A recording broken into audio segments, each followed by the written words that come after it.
Nakatanggap ako ng isang order para sa delivery ng 2:00 ng madaling araw. 00 isang serving ng sauerkraut fish at isang soft cigarette kasama ng lighter.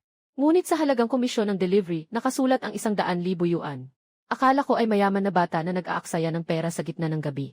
Ngunit nang tinanggap ko ang order, napagtanto ko na ang order na ito ay halos nag-cost ng buhay ko. Dahil sa pinakababa ng order ay may nakatagong kakaibang tala. Ang address ay sa New Anyuan, Building 6, Unit 1. Tandaan, pagkatapos pumasok sa elevator, kailangang pindutin ng 4 na beses. Matalinong signal, walang espesyal na punto. Matalinong signal. Ayos lang, ayos lang. Kahit na nagkaroon ng aberya. Pero bumukas ang pinto. Nandito pa sa unang palapag.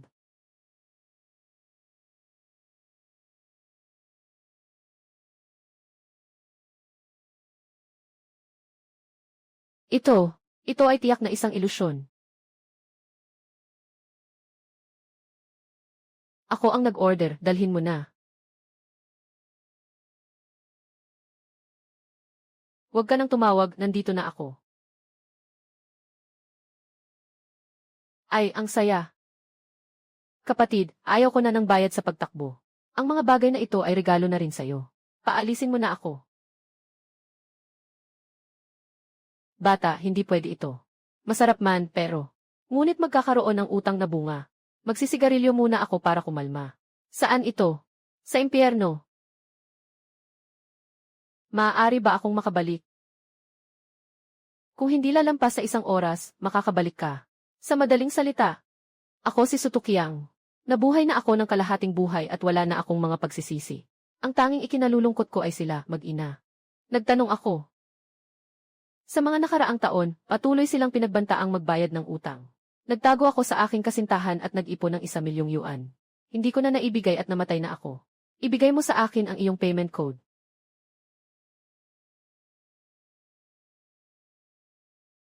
Ayos na, naipadala na ang 1,000,000 yuan. Ang 70,000 ay ibibigay sa aking anak na babae. Ang karagdagang 1,000 ay para sa gastos. Hindi ka ba natatakot na akin na lang ito? Eswe, gusto mo bang makasama ako? Tinitiyak ko na wala akong kukunin na sobra. Paano ko mahahanap ang iyong anak na babae? Ang pangalan niya ay Su Yinran. 20 taong gulang. Sa 2nd taon ng medisina sa Zhonghai University. Baka isipin niya na ako'y isang mapanlinlang na tao. Hindi ko maipaliwanag. Sa simpleng ginan stock. May natirang hugis na peklat na kasing laki ng kalahating daliri. Iyon ay mula sa pagkasunog ng kalan noong bata pa ako habang naglalaro ng taguan. Kahit na malaman ito ng iba. Hindi nila alam ang pinagmulan nito. Sige, uuwi na ako. Hanggang sa muli o hindi walang katapusan.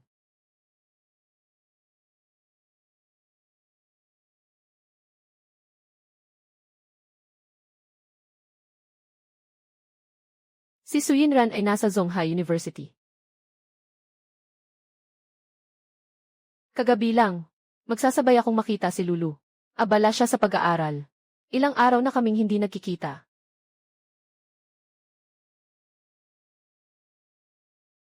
Si Lulu. Ito na ba ang sinasabi nilang may koneksyon tayo? Bago pa kita makontak, nagkita na tayo. Bilis, buksan mo ang aking delivery box. May sorpresa para sa iyo sa loob. Hindi ako naghihintay sa iyo. Maghiwalay na tayo, umalis ka na sa tabi ko. Huwag kang magbiro. Huwag kang mag-alala, magsisimula na akong kumita ng malaki. Kung kayang alagaan ka, karapat dapat ka ring alagaan ko. Makatutulong ba ako sa buhay ko na makasakay sa ganyang sasakyan?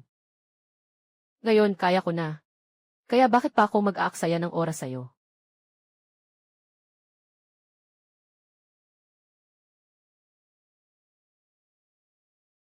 Kapatid, binili mo na ba ang puti? Yung ganda niya, talagang pang-class flower level. Saan siya makakatingin sa'yo? Alam mo ba kung sino siya? Ang kilalang presidente ng estudyante, si Chen Tianming. O kaya ay anak mayaman. Isa pang nakabihag na mas batang estudyante. Ang gwapo ni Chen ah. Tumingin ka sa akin minsan. Kaya kong managinip ng maganda buong 1 linggo. Kilala mo ba yung delivery boy? Isang kaklase lang. Pero hindi kami close. Sige, umalis na tayo.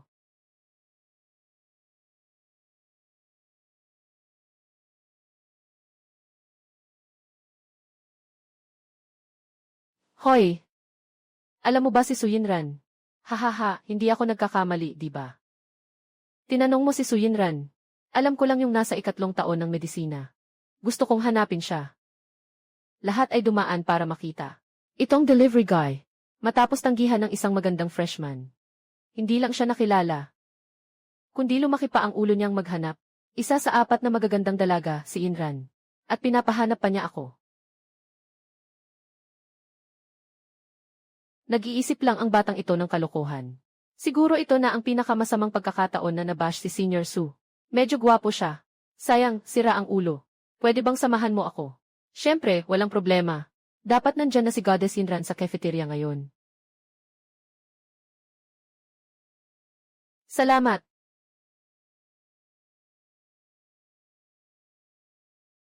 Siya ang diyosa ng musika. Isang paalala. Maraming mga anak ng mayayaman ang sumusunod sa kanya. Kahit si Ginoong Chen, hindi siya karapat-dapat. Bilisan mo na. Magpahayag ka na. Nandito ka na, di ba? Huwag kang umalis. Tama na ba ang panunood mo? Maganda talaga si Inran sa amin. Pero dapat may alam ka sa sarili mo. Pumunta si Suyinran at ako sa isang lugar na walang tao para mag-usap. Talagang may kailangan. Totoo ito. Parang may sakit ka yata. May 3 segundo ka para umalis. Wala kang pakialam. Tumahimik ka. Tulong, may masamang tao na may masamang balak kay Inran. Sinasabi ko sa'yo, huwag kang kumilos na walang ingat. Hindi lugar ang high university para sa mga kalokohan mo. Kung magpapakrazy ka, tatapusin kita. Yinran, itaas mo ang mga binti mo. Sa baywang, may 1/2 daliri ang haba na kurbadang peklat. Baka nasunog ka sa kalan noong bata ka. Huwag mo nang sabihin yan. Sige, gusto kong makipag-date sa'yo. Tara, bilisan natin. Yinran, saan kayo pupunta? Dadaling ko siya para pag-usapan ang ilang pribadong bagay. Babalik kami mamaya. Ano ang ibig mong sabihin sa mga sinasabi mo? Ako si Wang Yang. Inutusan ako ni Sutuki ang nahanapin ka. Baka hindi ka maniwala. Kaya sabihin mo sa akin ang mga iyon bilang patunay. Si Sutuki Yang. Magsalita ka ng mas tahimik. Kung hindi, isipin ng iba na may ginawa akong masama sa'yo. Bakit hindi si Sutuki ang mismo ang humarap sa akin? Mukhang hindi na, patay na siya. Namatay siya sa aksidente. Pero bago siya namatay, nag-ipon siya para sa'yo ng 900,000. Ayaw ko ng pera niya kahit 1 sentimo. Kung ayaw mo, paano na ang buhay ko?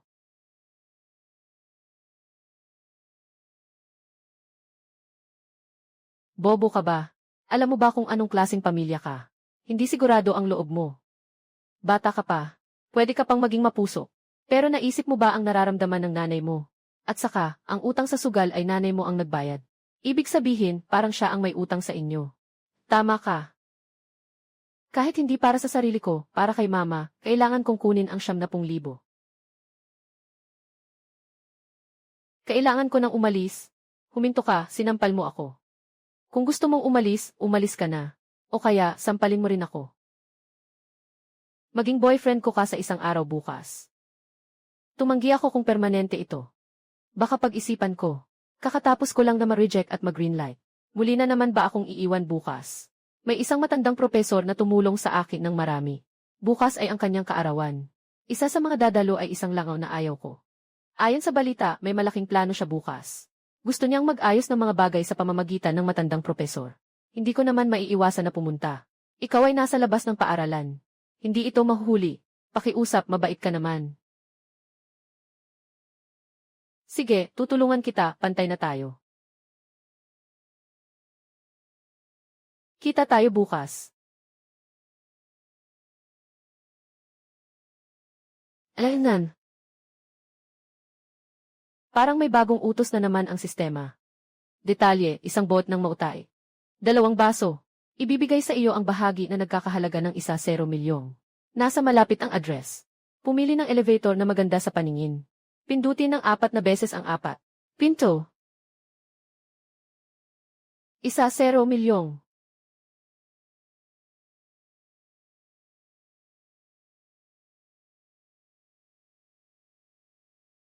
Nakapaglipat na ng 900,000 kay Suyinran. Nararamdaman kong natapos na ang sanhi at bunga, salamat. Kamusta, Lao Chen? Hindi ba kita niloko? Talagang makakapag-order ka ng pagkain mula sa itaas. Ang katabi ko ay si Chen Hongfei, isang lokal na negosyante sa Zhonghai City. May-ari siya ng isang renovation company na nagkakahalaga ng bilyon. Bilisan mo, maliit na kapatid. Ihanda mo ang alak para maalis ang uhaw ko.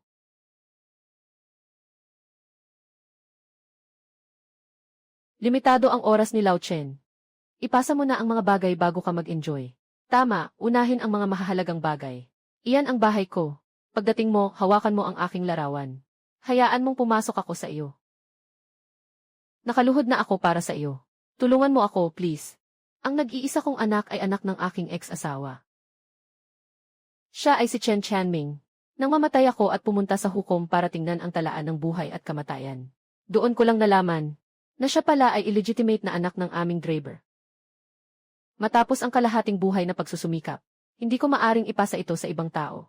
Kaya gusto kong makipag-usap sa aking kasalukuyang asawa. Bawiin ang kanyang bahagi sa pagmamana. Ibibigay sa iyo ang 0% ng bahagi ng kumpanya. Ang anak mo ba ay presidente ng Student Council sa Zhonghai University? Alam mo ba siya? Ithwe, hindi lang basta alam. Kaninang hapon, pinagtaksilan ako. Hey, kapatid. Wala akong kinalaman dito. Darating ang oras, aakyat ako sa iyo. Papaluhurin siya para umamin. Kung ang kaluluwa ay makakamit ang nais sa pamamagitan ng pag-akyat. Magdaragdag ka pa ng kabutihan. Anong silbi nito? Mas mataas ang kabutihan, mas maganda ang kapalaran. At kapag umabot sa tiyak na antas, sa hinaharap, magiging mataas ang katayuan sa kabilang buhay. Hayaan mong makapasok ka sa kanyang katawan sa pagkakataong ito. Ang tanong ay paano ka makakapunta sa bahay mo? Salamat sa iyo. Ang pangalan ko ay Qin Qianyun. Bibigyan kita ng isang tula. Hindi ka na niya itataboy. Anong tula? Itinaas ang ulo, tinitingnan ang maliwanag na buwan. Yumuko at hinahatak ang hibla. Tanging ako at siya ang nakakaalam. Naiintindihan ko, aalis na ako. Maghihintay ako, pupunta ako sa bahay mo. Chen Tianming, darating na ang iyong kaparusahan ngayong gabi.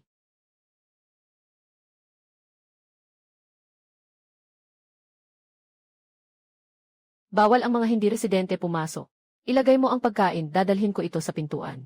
Nandito ako para hanapin ang kapatid ko. Gusto ng kapatid mo na dito tumira. Kailangan mo pa bang mag-deliver ng pagkain? Hindi ko ba pwedeng maranasan ang buhay?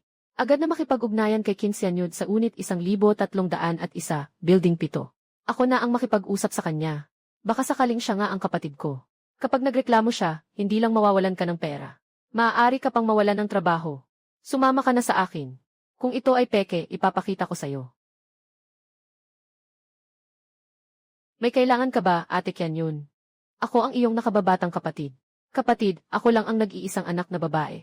Saan ka nakakuha ng nakababatang kapatid? Yenwe, sandali lang. Nakalimutan mo ba ang tula na binasa ko sa'yo noong gabing iyon? Tumingala at tingnan ang maliwanag na buwan.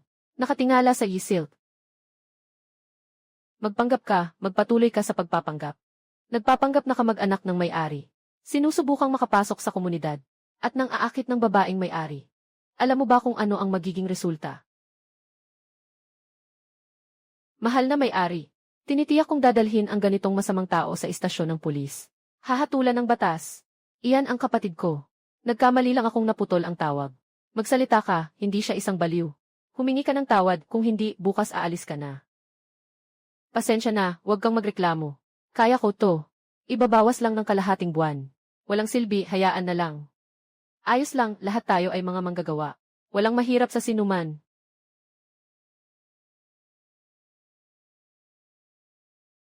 Paano mo nalaman ang linyang iyon? Kung sinabi ito ni Chen Hongfei sa akin ng personal, maniniwala ka ba, pasok ka na? Naniniwala ka sa sinasabi ko? Hindi. Ngunit ang dalawang linyang iyon na sinabi mo, ay isang bagay na imposibleng mangyari, ngunit nangyari. Ngayon, nagsisimula ng dumilim.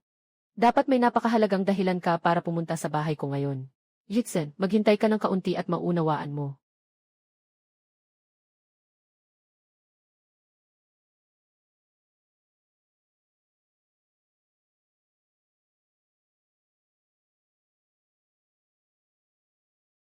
Ano ang ginagawa mo? Maliit na yun, ikaw. Si maliit na yun ay bumalik na. Hongfei. Ikaw si Hongfei. Nasa katawan nitong batang ito ang kaluluwa ko. Isa lang ang oras. Kung nasa katawan mo na, nasa katawan mo na. Bakit ka mananakit at gagawin ang malandi? Bata pa lang, ang galing na. Pakiramdam ko parang bumalik ako sa 18 ko.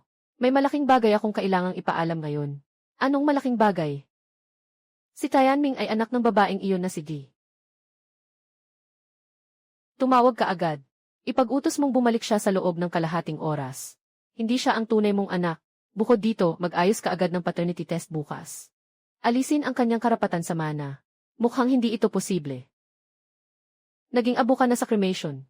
Yeswe, hindi naman ako ang sinubukan. Kundi ang driver ng kumpanya na si Lao Liu. Yixed at itong kasama ko ngayon. Na ang pangalan ay Wang Yang. Nangako akong ibigay sa kanya ang 0% ng bahagi ng kumpanya. Huwag kang mag-atubiling ibigay iyon.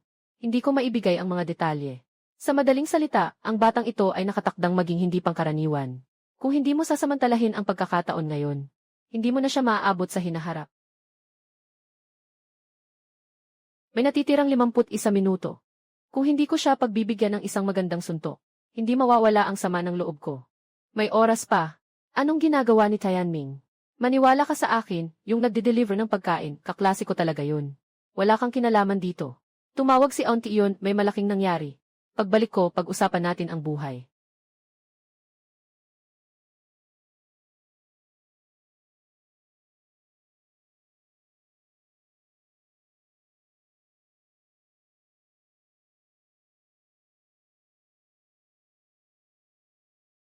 Auntie iyon, bagong 1-0 araw pa lang nawala si tatay. Hindi pa nga malamig ang katawan. May balak na agad na magnakaw ng tao. Hindi ka ba natatakot na umakyat siya para hanapin ka? Natatakot. Umakyat na siya para hanapin ako. Tianming. Ito ang iyong ama. Anong kabalbalan ang sinasabi ni Auntie Kian? Pumasok ka rito. Hindi ka gagalaw, di ba? Huwag mag-aksaya ng aking mahalagang oras. Mag-ingat ka sa iyong mga galaw. Kung hindi, ako ang magkakaroon ng problema. Huwag mag-alala, alam ko ang ginagawa ko.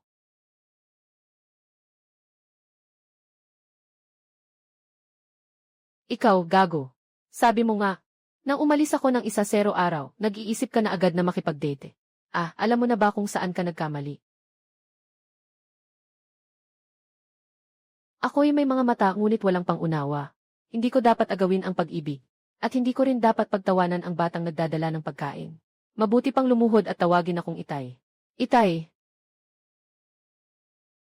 Nakapagpahupa ka na ba, kapatid? Kung hindi, ulitin ko siyang saktan. Haha, ayos lang, di ba? Mula ngayon, hindi ka na anak ni Chen Hongfei. Ang aking ari-arian ay para lamang kina Qianyun at Ruru. Hindi ko maintindihan kung bakit pagbalik mo ay pinagbubugbog mo ako. Dahil hindi ka anak ng pamilyang Chen. Tita yon, tulungan mo akong makiusap. Pasensya na, bukas ay ayusin ko ang iyong fit test. Kapag napatunayan na totoo ang sinasabi ni Hongfei, aking susundin ang sinabi ni Hongfei, na mag-apply sa korte para i-freeze ang iyong bank card, at bawiin ang lahat ng karapatan sa mana. Hindi ako naniniwala. Lahat ito ay kasinungalingan. Tawag, bilisan mo at pumunta ka sa bahay ko. May estranghero sa 1,300 at isa na pumasok at nagkakagulo.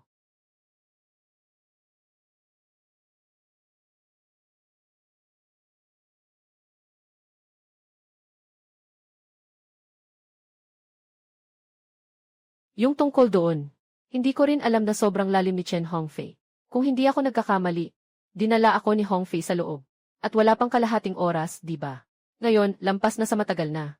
Siguradong nagugutom ka na. Pupunta ako para magluto ng pagkain para sa'yo. Bakit nasa isip ko? May isang batang babae na tinatawag na Ruru na lumilitaw. Baka ito ay epekto ng nangyari noon sa katawan ko.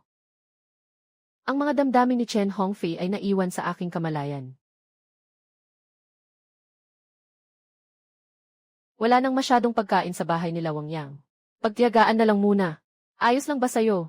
Salamat, Ate Qianyun.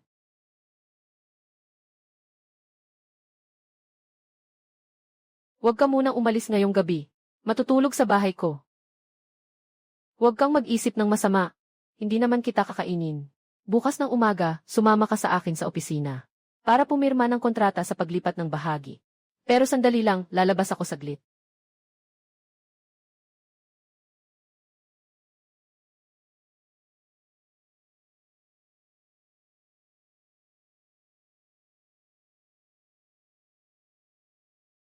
Ah, maliit na kapatid.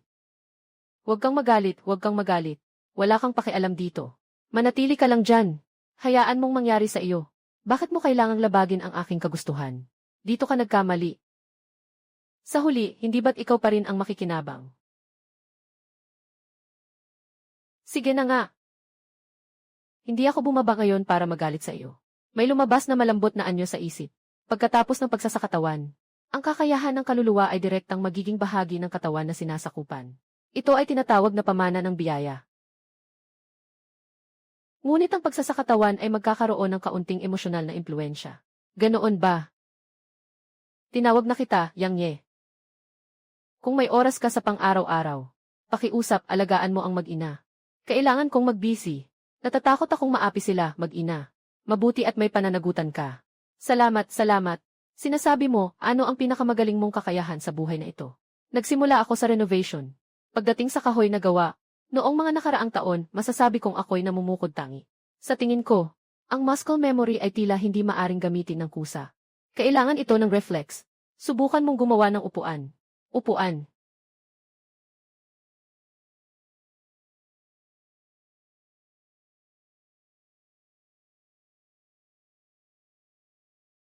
Ano ang kalidad? Parang eksaktong pareho ito ng estilo ko noong bata pa ako. Sige, uuwi na ako. Sana'y makakuha kayo ng magandang ihi. At huwag kalimutang ispromote ako ah. Mas marami ang mga kaluluwa ng mga bigatin sa iba't ibang industriya. Mas gusto kong tumakbo. May mga halaga at simbolo para sa mga ito, mahirap ang mga ito, kaya't hindi ba't isa 0% ang bahagi ni Sister Canyon? Ito ay 20% ah. Yung dagdag na isa 0% ay regalo ko sa'yo. Nagsasaad lamang ito ng aking sarili. Tulad ng sinabi ni Hongfei, maaaring hindi na ako makakaabot sa hinaharap. Mukhang hindi ko matanggihan ang dahilan na ito. Ginoong Qin, dinala ng kaibigan ninyo si Ruru. Hehe, namiss ka ng mama. Dad, napakabait. Nakarinig ka ba ng masunurin itong mga nakaraang araw?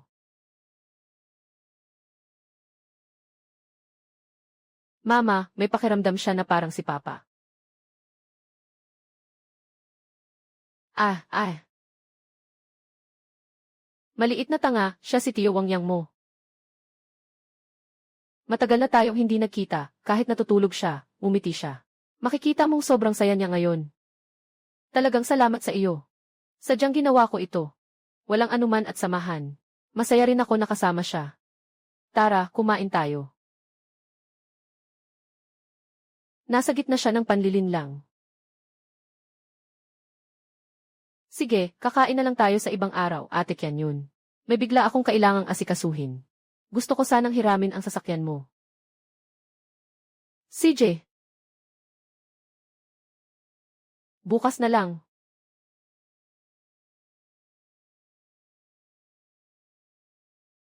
Yinran, nandito ka na. Sabi ko na huwag kang maghanda ng regalo. Okay na kung dumating ka lang. Si Grand Paxu ay magdiriwang ng kanyang 80 DA na kaarawan. Dapat lang, kaya nagdala ako ng pinakamagandang pasalubong mula sa aming bayan. Babalik ako sa iyo kung magkano. Hindi ko alam, binili ito ng nanay ko. Ayos, may bisita na naman. Sige, abala ka na, papasok na ako.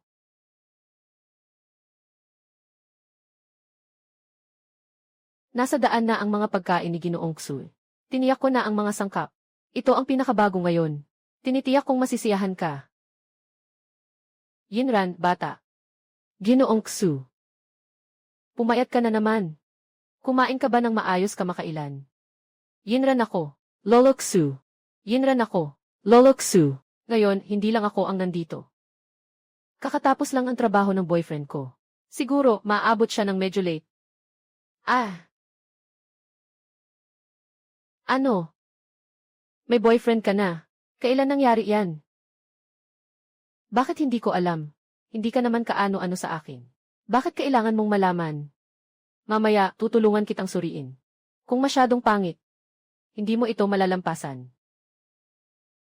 Mga Ginoo, Sui, ang mga pagkain sa handaan ay eksklusibong ibinibigay ng aming Giant Group na Wakshanju, na nag-iisa. Ito ay mula sa kamay ng isang espesyal na inupahang dating chef ng pambansang handaan. Mangyaring tikman. Ginoong Xu. Naway magkaroon ka ng kasaganaan tulad ng silangang dagat, at haba ng buhay na kasing taas ng bundok timog, hahaha. Hahaha. Ginoong Xu, ako'y kumakatawan sa pamilya Jiang, inumin mo ito. Mga tiyuhin at mga kapatid, iniinom ko rin ito para sa inyo. Hahaha.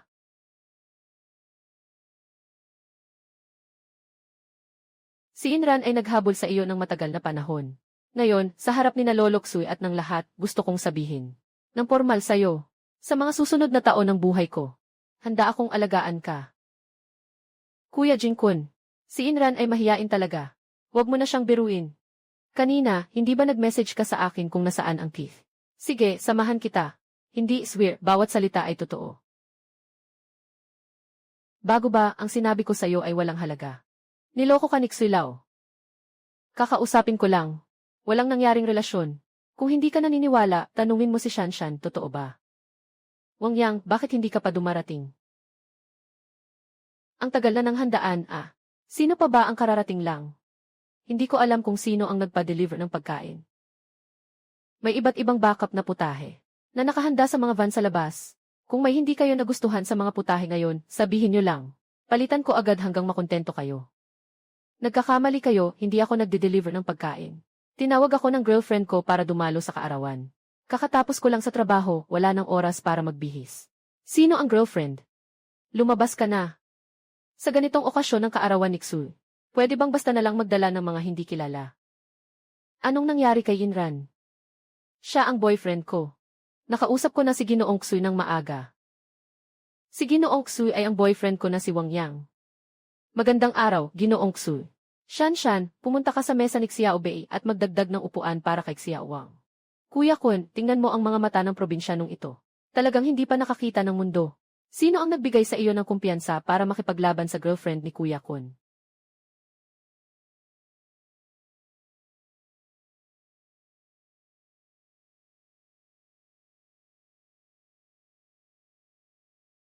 Masarap ba, Yuha? Ang mga pagkaing ito ay talagang mabango. Ngunit ito ay gawa ng espesyal na chef, na dating chef ng pambansang handaan. Dating chef ng pambansang handaan. Paano siya natanggal mula sa pambansang handaan? Ngunit dahil sa pabor ni Inran, maari kitang dalhin sa aming pangunahing restaurant na Wakshanju. Maging katulong lang. Kaya magkakaroon ka ng pagkakataong kumain ng mga tira-tirang pagkain. Tungkol sa sahod, ibibigay ko sa iyo ang 5 beses ng kasalukuyan. May isa lang akong hinihingi. Umalis ka sa Iran. Sige, sabihin ko na ang totoo. Wala pang karapatan ang pamilya mo sa ganito. At saka, masyado itong malas. Yung tao na iyon. Parang kumakain sa buffet na gustong makabawi. Sobrang abala siya buong araw. Kailangan pa niyang umakyat ng hagdang bahaye. Malaki ang naubos na lakas. Nakapagrehistro na ang regalo para sa matanda. Panahon na para basahin ang regalo. Narito na ang pangunahing bahagi. Tingnan natin kung sino ang may pinakamagandang regalo sa gabi na ito. Sino ang makakapagpasaya kay Ginoong Xu? Siyang makakakuha ng malaking gantimpala. Ang pamilya Tang-an ay nagbigay ng isang peres ng purong gintong dragon at phoenix na estatwa. Tingnan mo ito. Ang Jiang Pharmaceutical ay nagbigay ng isang ugat ng ginseng na may edad na.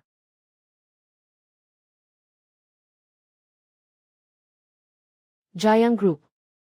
Nagbigay ng regaladong chessboard mula sa dakilang chess master na si Liu Zongfu, at isang set ng itim at puting sinaunang mga piraso ng Go. Ipinagkaloob ng dakilang santo ng Go ng Song. Agad, dalhin mo na ito. Bakit ko ito nalimutan? Bilang isang pambansang manggagamot, si Ginoong Xu, nang siya ay lampas na sa 50 taon. Sinasabing umabot na sa hangganan ng kanyang kasanayan. At dito siya nahumaling sa Go. Tingnan mo, may nakasabit na larawan ng isang natapos na laro sa dingding. Ang nakasulat sa larawan ay Liu Zongfu. Inalis ni Shanshan ang mga bagay sa mesa para magkaroon ng espasyo. Ilagay mo dito. Tumingin ulit si Ginoong Xu sa nakasulat na inskripsyon. Hindi ka nabigo, di ba? Salamat, talagang naglaan ka ng oras. Lumapit ka dito. Pwede ko bang malaman kung anong problema? Sa birthday ni Lolo Xu, lahat ay may dalang regalo. Ngayon gabi, hindi ka dapat pumunta para manghingi ng pagkain, di ba? Kasama ko siya. At nakapagbigay na ako ng regalo. Hindi kayo ay papasok ng hiwalay isa-isa. Siguradong hindi siya walang dalang regalo. Wang Yang, ilabas mo ang iyong handog para sa iyong kaarawan. Tingnan natin ang ating mga mata. Paumanhin. Karaniwan, sa ganitong oras, pumupunta ako sa night market para magbenta. Kaya nagset ako ng alarm. Pak, pak na repolyo, repolyo, pak na repolyo, pak na repolyo. Tingnan nyo. Ito ang regalo niyang pangkaarawan. Yung sangsay, 2 piso isang pakete, di ba? Para namang hindi ito respeto kay Jens. Suy, wag mo siyang akusahan. Akusahan. Totoo naman ito eh. Nasa kamay niya pa ang sangsay. Bitawan mo na pero hindi mo maiiwan. Nagmamadali kang gumamit ng sangsay bilang regalo para sa kaarawan. Natatakot ka pang makita.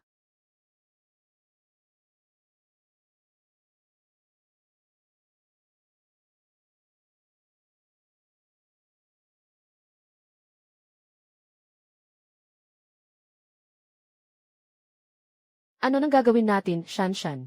Hindi ko alam. Wang Yang, ikaw na tanga.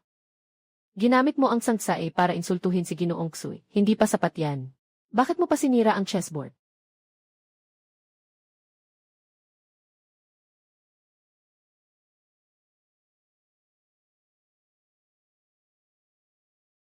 Ang nakasabit na piraso ng laro sa dingding na ito ay isang pagkukulang ko. Ako si Liu Zongfu, ang bituin ng chess ng Great Song. Naghirap ng 1,000 taon. Naisip at nakakuha ng isang napakagandang hakbang.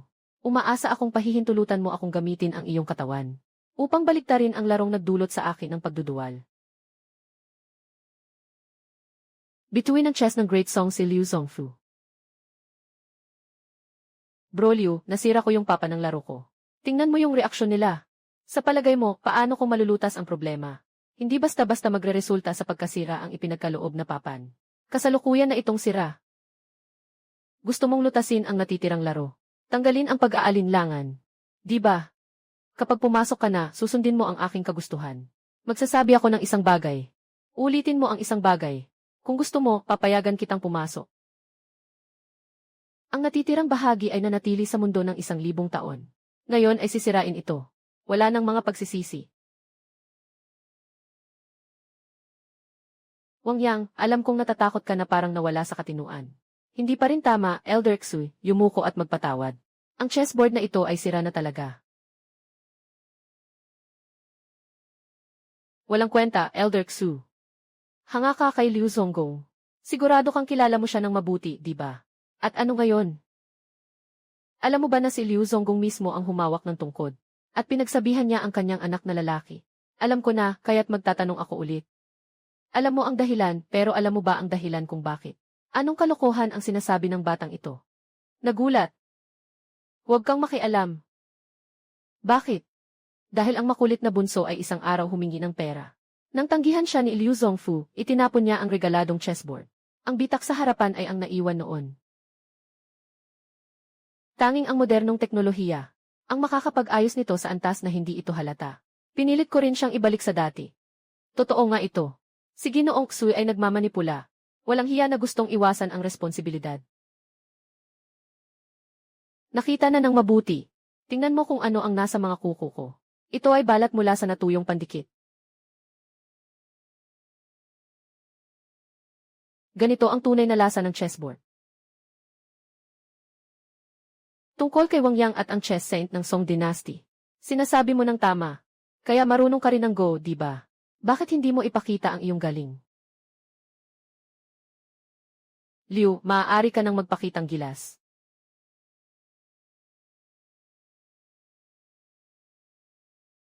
Walang sinuman ang mas nakakaalam ng Go kaysa sa akin. Sobrang mayabang naman. Isang batang wala pang 20 ang naglakas loob na sabihin yan, haha.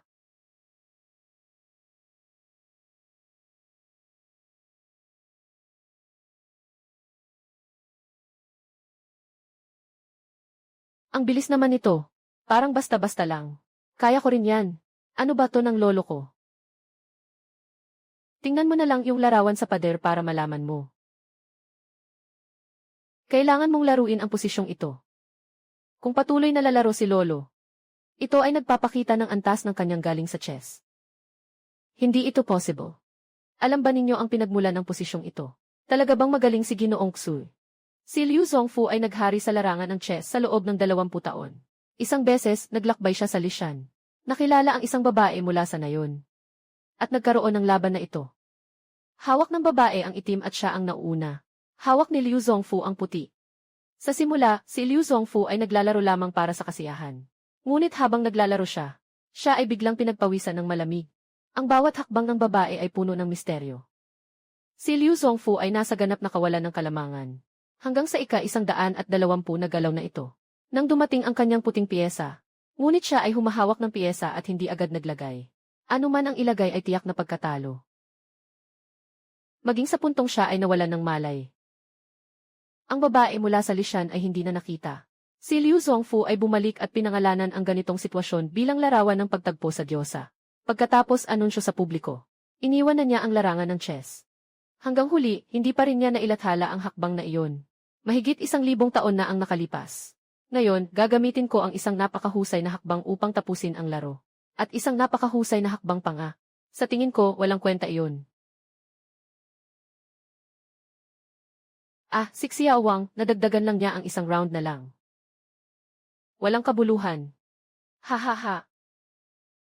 Ngayon, sa wakas ay nakita ko kung ano ang tinatawag na pagdadala sa sarili ng kahihiyan. Hindi tama. Ang dahilan kung bakit ako natalo ay dahil walang mga babae mula sa Lishan na may ganitong antas. Ulitin natin. Talagang nagbukas ito. Lolo Wang Yang, nagtagumpay na ba? Nalusutan na niya.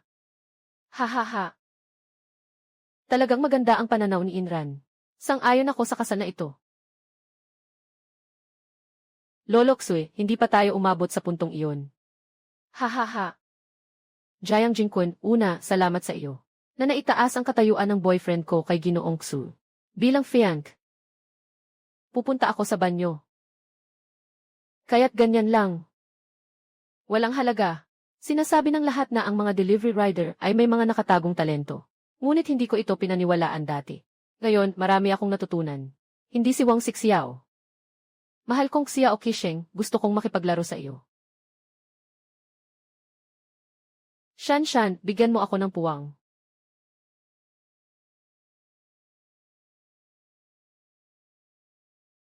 Yinran, kailangan mong samantalahin ito. Gagawin ko ang aking makakaya. Yinran, ihahatid na kita pabalik sa paaralan. Hindi na kailangan. Hindi na ako babalik mamaya ng gabi. Matutulog sa bahay niya. Isa kayo sa mga nagde-deliver ng pagkain. Kahit gaano pa kagaling ang Go, hindi pa rin magpapatalo sa nakakasirang motor. Ha, ang sasakyan ni Yin at Kun ay sobrang simple ngayong gabi. Sa tingin mo, alin ang mas kaaya-aya tingnan? Hayaan mo siyang magmaneho at dalhin ka. Ignat, paano yan? May isa pang kayen na hindi pa nakaon. Kanino yon? Parang iba sa mga sasakyan ng grupo. Wang Yang, wag mo na silang pansinin. Umuwi na tayo. Hindi ba't pumunta siya sa harap ng kayen na iyon para saan? Sandali lang. Naalala ko na. Yun ay Cayenne Turbo 2. Sapat na ang presyo para makabili ng 2 Cayenne ni Kuya Jun. Lahat kayo tumahimik.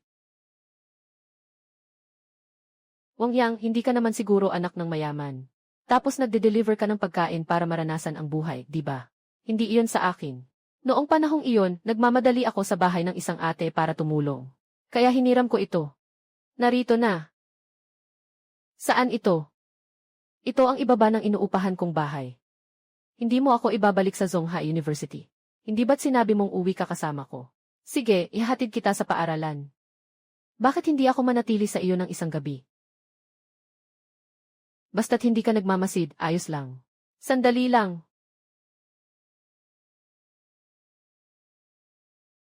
Yinran, matutulog na ako. Hindi ba malamig matulog sa sahig? Bata, sanay sa malamig na sahig. Nasa apoy ang init.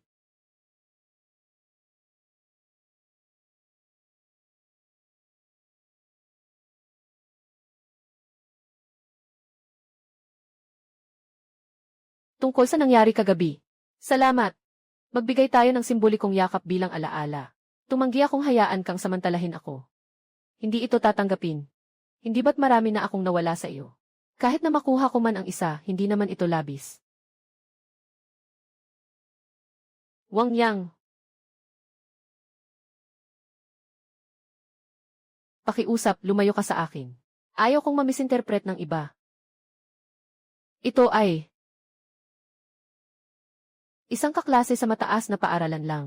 Pero hindi kami close. Hindi ako nakatulog ng maayos kagabi. Kaya umuwi na ako para matulog. Kung naisip mo ako, tawagan mo ako.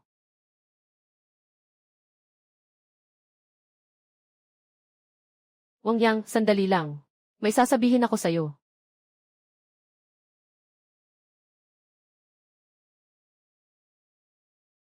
Nagbago ka na. Bakit mo itinatago sa akin? Bakit ka napakawalang kasiyang makitungo sa akin? Ay, ang hindi pagtigil ay nagdudulot ng kaguluhan.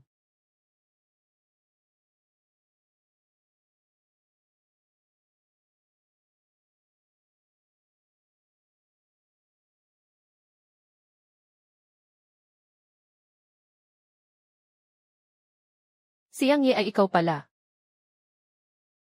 Ha ha ha. Ako ay nasakop na ng ilalim ng lupa. Ngayon ay regular na hukbo. At naglaan pa ng isang posisyon para sa akin.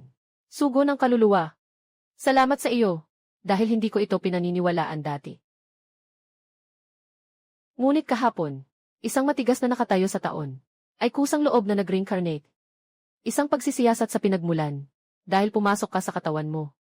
Napansin mo rin ako sa pamamagitan ng mga palatandaan. Ang tinutukoy mo ay ang dakilang chess master ng Song, si Liu Zongfu, di ba? Mayroon. Ang kaluluwa ay may matinding pagnanasa, na kahit ang pag-inom ng Mengpo soup ay walang silbi. Kung pilitin siyang ipanganak muli, magiging magulo ang pag-ulit, limitado ang mga yaman, mas matagal na nakatayo, mas malaki ang presyon na dulot ng pagkapit. Kaya't mas malaki ang espasyo ng nakatayo. Salamat sa iyo. Napansin ako. Itong tagapagdala ng kaluluwa 666 ha ha ha ha. Nakita mo ba ang gusali doon? Ang karatula sa pintuan ay dugo ng kaluluwa.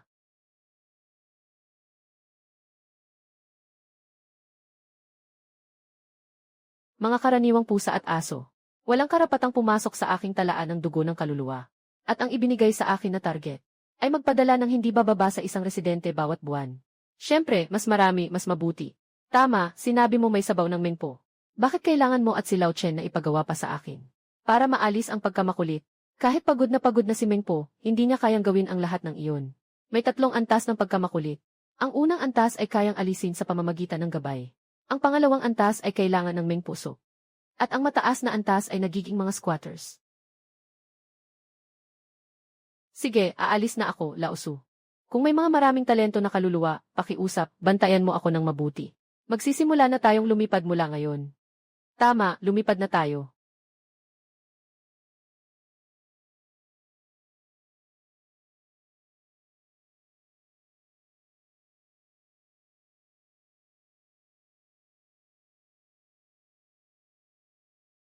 Sino ang nagpadala sa akin ng sagot? Nainis na ba ako? Matapos mapatunayan ng ilang mga master na nasa siyam na dan. Ang encounter with the immortal ni Liu Zongfu, ang dakilang mambabasa ng digmaan ng Song, na nananatili sa mundo. Napatunayang nasira ito. Nagsisikap kaming makipag-ugnayan sa misteryosong lalaki. Tinatanggap namin siya ng may pinakamataas na sinseridad, upang hindi madungisan ang perlas.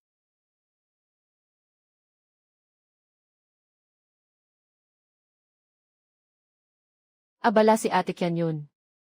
Hindi kita naabala, di ba? Ikaw, tamad na tagapangasiwa. Sa wakas ay naglaan ka ng oras para bisitahin ang ate mo. Nasa ibaba ng bahay niyo ang sasakyan. Haha, ito ay laruan. Magaling kang pumili. Lahat ito ay mga uri na gusto ni Ruru. Tama, ang finance ay maglilipat ng 3 milyon sa iyong account mamayang hapon. Ang halagang ito ay ang iyong dibidendo sa bahagi ngayong taon. Malapit na tayong pumasok sa huling bahagi ng Disyembre. May natitirang 10 araw. Para mapanatili ang tiwala ng mga tao sa kumpanya. Bilangin ko na ang bonus at dibidendo sa katapusan ng taon. Ate Kayan yun. Kailangan kong umalis sa Zhonghai ng ilang panahon. Bakit, hindi ba't umuunlad na tayo? Namimiss ko na ang bahay, gusto ko lang bumalik at tingnan. Akala ko tatakas ka na. Huwag kang hindi bumalik ha. Mamimiss ka ni Ruru. Ito ang tatay. Sino yan? Nanay, ako ito. Talagang si Yang Zi ang kanyang tatay. Bumalik na si Yang Zi. Bilisan mo, tingnan ka ni nanay. Ang payat mo na. Nagtatrabaho ako sa Zhonghai bilang delivery rider. Kung nahihirapan ka, umuwi ka na lang sa bahay. Aalagaan ka ni mama. Araw-araw ka na lang pinapabayaan. Alam pa pala niyang may pamilya siya. Kung wala kang masasabing maganda, manahimik ka na lang. Magluto ka na lang ng ulam mo. Pasensya na po, ako ang may kasalanan kung bakit kayo nagalit. Nabahala na kayo ng matagal. Yesi, natutunan na ninyong magpatira pa. Walang kwentang itsura. Sige, marunong ka nang pumili ng oras. Hintayin mong dumating ang pamilya ng tiyahin mo para kumain. Wala akong oras para ayusin ka ngayon. Wilan, bumili ka pa ng 2 kilo ng karne. Nanay, ako na lang ang bibili. Umupo ka ng maayos. Hindi kayang magpakumbaba ng tatay mo. Sinasabi lang niya pero malambot ang puso. Tara, tikman mo ang bango. Dumating na ang tita mo. Bubuksan ko na ang pinto. Hindi ba't sabi ay lahat sila ay darating? Nasaan si Kuya Zeng mo? Ay nako, ang daming usok ng mantika. Kumusta, ate? May kutob ako, di ba? Alam ko kasing ayaw mong bumili ng extractor fan. Kapag nabili ko na ang bagong bahay at natapos ang renovation, aalisin ko ang extractor fan sa lumang bahay at ibibigay sa'yo. Tita, ang mga damit mo ay may mga bola at kulot na. Ilang taon na yatang hindi ka bumili ng bago. Wala tayong magagawa, sino bang sisihin, hindi naman kasi masipag ang pinsan mo. Masarap at magaganda, sapat na para sa lahat. Hindi naman tulad mo na makakapag-aral sa 985 na universidad. Kahit na makapasa sa isang 3 buwang kurso, ayos lang. Pero ang resulta, nag-deliver ng pagkain. Ate, sakto lang na hindi nakasya sa aparador ko. Sayang naman kung itatapon. Kaya nagdala ako ng ilan para sa'yo. Marami pang hindi ko nasusuot ng madalas. Tita, tanggapin mo na lang ang aming pasasalamat sa iyong kabutihan. Iuwi mo na lang ang mga damit. Ngayon, may trabaho na ako at may kita. Hindi ko napapahirapan ang nanay ko. Wang Yang, kailan ka umuwi? Kakauwi ko lang. Kaka-deliver ko lang ng pagkain sa loob ng 6 na buwan. Makakaipon ba ako ng kaunting pera? Ngayon, nag-aaksaya ka ng pera para sa hindi kinakailangang pagpapakita ng yaman. Sa hinaharap, kapag nag-asawa ka at bumili ng bahay para sa paunang bayad. Siyempre, ang mga magulang mo ang mahihirapan, di ba? Itago niyo na lang ang mga damit. Makakatulong din ito para mabawasan ang pressure sa kuya. Sige, Yang Zi, itago mo na lang muna. Ganyan ang tamang pag-unawa.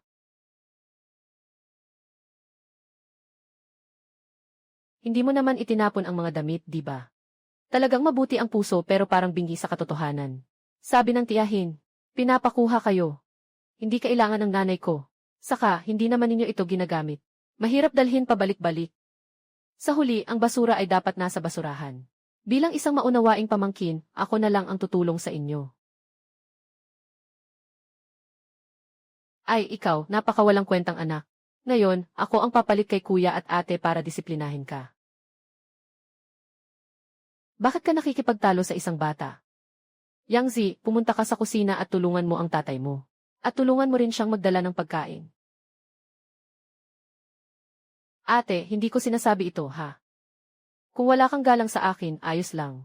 Pero bakit ganito na lang ang ugali niya? Kung hindi mo ito aasikasuhin, balang araw ay mahuli ka rin. Magaling ang talento mo, kuya. Kung hindi lang nagmamadali si Xiuming na bumili ng bahay. Bubuksan ko sana ang isang restaurant at ikaw ang magiging chef. Kaya ko lang naman ay mga simpleng lutong bahay. Nasaan na si Laozeng mo? Di ba't kailangan pa nating tumingin ng bahay mamaya? May bigla ang kailangan sa pabrika. Araw-araw abala. Noong taong iyon, hindi ganoon kadali kumita ng daan-daang libo. Sabi nga, kamakailan lang may naghatid ng pagkain dito. Natatakot sa masamang review, nagmamadaling maghatid. Sa huli, naaksidente siya. Dahil lang sa isang order na ilang piso, nawala ang buhay. Ano bang nakukuha dito? Baka dapat palitan na ni Yang Zi ang trabaho niya. Wala siyang diploma, at wala ring espesyal na kasanayan. Kaya hindi siya makakuha ng disenteng trabaho. Mas mabuti pang ipakilala siya kay Wang Yang. Ipapakilala, si Xiuming ay kakagraduate lang ngayong taon. At patuloy na naghahanap ng trabaho. Maraming mga kilalang universidad ang gustong kumuha sa kanya. Pero hindi siya interesado sa mga karaniwang trabaho. Alam mo ba kung bakit ngayon lang tayo bibili ng bahay? Hindi ka ba pamilyar sa Zenyuan Group? Isa ito sa mga pinakamalaking kumpanya sa Tang'an. Tumingin na siya kay Xiuming. Magkano na ang taon-taon niyang kita? Hindi naman kalakihan. Mga 200,000 lang. Ay naku. Sana'y kasing galing ng pinsan mo ang sayo. Babalikan ka na lang ni ate para maghugas. Noong nakaraan, si Xiuming lang ang pumunta. Nakaakit siya. Ngayon, wala si Laozeng. Isama niyo si Wang Yang para tumulong at tingnan. Kung okay, bilhin na. Saan ito? Ang Chunman Garden ay nakatuon sa malalaking unit, na may average na presyo na higit sa 30,000. Ito ang pinakamagandang proyekto sa Tang'an ngayon. Sinasabi sa promosyon na ang mga halaman ay laging parang tagsibol sa buong taon. Hindi na isasama si Yang Zi, di ba? Kakauwi lang niya mula sa malayo. Hayaan siyang magpahinga sa bahay. Kailangan talagang isama iyon. Ipaliwanag mo sa kanya kung gaano nakamahal ang mga bahay ngayon. Para magkaroon siya ng layunin sa buhay. 4. Ang pangunahing alok ay malalaking unit. Gusto kong makita.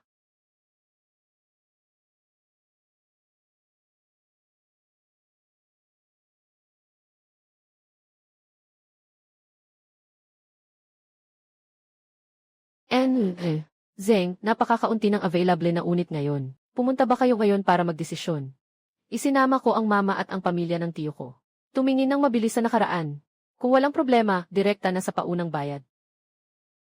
Ang ganda ng kapaligiran, nga. Hindi ba't sinasabi nilang nakatuon sa malalaking unit? Pero ang nakasaad dito ay higit sa 100 lang Kahit alisin ang shared area, hindi naman ito kalakihan, di ba? Ito ang tanging medium-sized unit. Medyo abot kaya, oh. Ang kabuang presyo ay nasa paligid ng 4 milyong. Kung bayad ng buo, maaari pang magkaroon ng karagdagang diskwento na 2%. Ang pinakamababang paunang bayad ay 30%. Para makuha ang parehong karanasan sa pamumuhay tulad ng mga may malaking unit, iyon ay nangangahulugang ang paunang bayad ay 1.2 milyong. Xiuming, hindi ko sinasabing bumili ka ng nasa loob ng 1 milyong Huwag lang tingnan ang kasalukuyan, nanay. Ang mga lilipat dito ay tiyak na mayaman o may mataas na katayuan. Ayon sa balita, ang panganay ng Zenyuan Group ay bumili rin ng isang unit dito at nakatira sa parehong komunidad. Wala na bang dahilan para hindi magkaibigan? Yung nasa gitna, mukhang mas mataas ng kaunti Iyon ang pangunahing bahagi ng Chunman Garden. Ang aktual na sukat ng Building 8 ay 200 metro kwadrado. Tunay na maluwang na unit ito. Pwede pa itong gawing duplex na may 2 palapag. May mga pond at maliit na tulay sa paligid ng baba. At napapalibutan pa ng 8 palapag ng mga bulaklak. Nandito na rin lang tayo. Bakit hindi natin tingnan, ayos ba? Kung dito ka bibili, magkano ba ang kailangan niyan? Ito na lang ang natitirang bahay na ibinebenta. Ang kabuang presyo ay mahigit 8 milyon. Ang pinakamababang paunang bayad ay 2.4 milyon. Kung walang pagpipilian, ayos lang, hindi na. Bibilhin na lang ang sa Building 5. Basta't huwag nang pag-usapan ang kawalan ng pagpipilian sa Building 8. Isa pa, masyado itong malaki. Parang ang lawak, pero maraming kwarto sa Building 8. Matagal nang gustong magkaroon si Shura ng sariling silid-aklatan. Wang Yang, anong ibig mong sabihin? Binigyan kita ng pagkakataon na makakita. At gusto mo pang ipagawa sa akin ang dagdag na 4 na milyon. Tapos agawin mo pa ang isang kwarto para sa kapatid mong babae bilang silid-aklatan. Hindi ako nakikipag-usap sa inyo. Pakiusap, wag mag-interrupt, salamat. Ang magagandang bagay ay hindi naghihintay. Kung masaya ang mga magulang. Ngayon, pumunta na tayo sa sales office para bilhin ang bahay na ito. Yang Zi, huwag ka nang mangarap pa. Sa mga taon na ito, bukod sa mga gastos, nasa mahigit 100,000 lang kami. Nakatawa ako.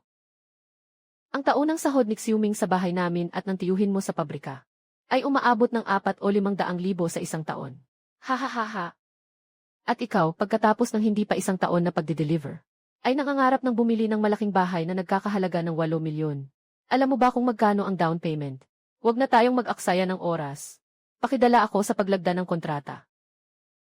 Kung ayaw mo nang ibenta ang bahay ko, ay maghahanap ako ng ibang ahente. Mom, Dad, alis na tayo. Sandali, dadalhin ko kayo. Bakit ang bilis ng pag-alis ng pinsan? Gusto bang magyabang at umalis? Mom, sumunod din tayo. Huwag siyang bigyan ng pagkakataong makatakas. Sandali lang, Ginoong Wang. Kukunin ko muna ang kontrata ng Ginoong Zeng. Sige, pero kailangan mong magmadali. Huwag munang kunin ang kontrata ng unit sa Gusali 8. Gusto kong masaksihan ito ngayon.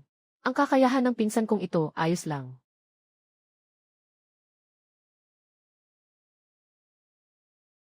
Kailan balak tumakas ng pinsan? Bakit mo naisip na tatakbo ako? Naiintindihan ko na nauuhaw ka kapag kinakabahan. Nasaan ang kontrata? Pasensya na. Yung customer sa mesa ni Ginoong Wang.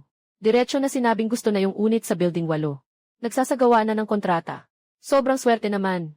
Walang malaking kahihiyan na nangyari. Mama, Papa, tara na tayo. Magpunta pa tayo sa ibang lugar para mamili. Mama!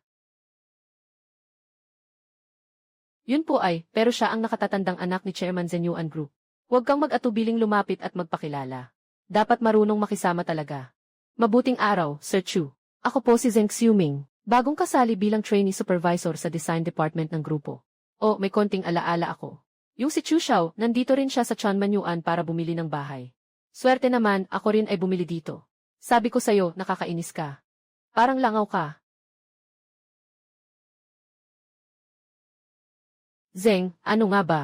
Bukas, hindi ka na kailangang pumasok sa trabaho. Umalis ka na, Chu Xiao, hindi ko sinasadya. Kalma ka. Lalo na sa ganitong sitwasyon, huwag kang magmadali. Paano ako magiging kalmado? Wang Yang talaga naman. Ikaw ang dahilan ng lahat ng ito. Xiuming, kung hindi, bakit ka pa nagmamadali na bumili ng bahay sa Building 8? Naghihintay tayo sa oras. Hindi talaga magkakaroon ng mga bagay ngayon. Mas mabuting tahimik na lang. Wang Yang. Chu Xiao, ako ang nag-ayos. Wang Yang, hindi ko akalain na ikaw talaga ito. Oh. Hindi ko alam na ikaw ay. Kahapon ng gabi naisip ko. Noong panahong iyon, ang mga sumama kay Jiang Jingkun. Laban sa akin ay may isa sa inyo. Mukhang isa ka nga dito, di ba? Paano nakikipag-usap si Wang Yang kay Chu Xiao? Kilala niyo ba ang isa't isa? Chu Xiao, huwag kang magalit. Ito ay isang pinsan ko. Talagang ayaw niyang umalis at sumunod. Sa huli, nagbanta pa siyang bibili ng bahay sa Building 8. Basta't magbabayad ng 2.4 milyon. Parang ang taas ng lipad ng mga pangarap. Huwag ka nang magsalita, Xiuming. Nakita mo na ba yung bahay? Sandali lang. Kung may kailangan, sabihin mo lang. Huwag mong sayangin ang oras ko. Bilisan mo at kumuha ng bagong kontrata sa pagbili ng bahay. Para kay Yang Master Chu. Sa totoo lang, nakabili na ako ng isa sa Building 8. At ang unit na ito, ibibigay ko sa iyo. Pirmahan mo muna ang kontrata. Ako ang magbabayad ng buong halaga. Ibibigay.